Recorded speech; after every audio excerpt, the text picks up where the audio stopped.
Hello guys welcome back to my YouTube channel the mentor. तो friends बर्तमान आपण मो स्क्रीन रे देखि पारुथिबे आपणकर 24 जुलाई माने आज आपणकर board of secondary education Odisha Cuttack तरफ गोटे नोटिस आसी जो थे आपणकर क्लीयरली मेंशन कर दिया जायछि जो आपणकर ओटीईटी एग्जाम होबार थिला जो आपणकर ओटीईटी एग्जाम होबार थिला अगस्त 9 तारिख दिन सेटा आपणकर रीशेड्यूल कर दिया जायछि आपणकर अगस्त 17 तारिख दिन माने 9 अगस्त जो एग्जाम होबार कथा से एग्जाम टाइम केते हबो 17 अगस्त रे आपणकर हबो।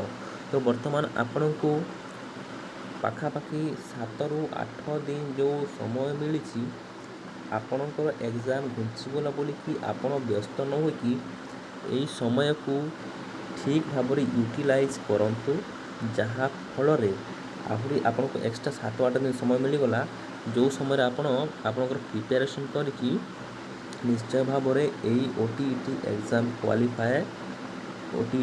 क्वालिफाए करिबारे सफल हेबे। तेणु करके यही समय को आपण अजथारे मुंड खर्च न करी केमिति प्रिपेरेसन करेंगे से हिसाब से आप ध्यान देकी ओटीईटी एग्जाम टाको क्वालिफाए करंतु। एतिक भिडियो इनफॉरमेशन रोचे। जय जगन्नाथ। Thank you.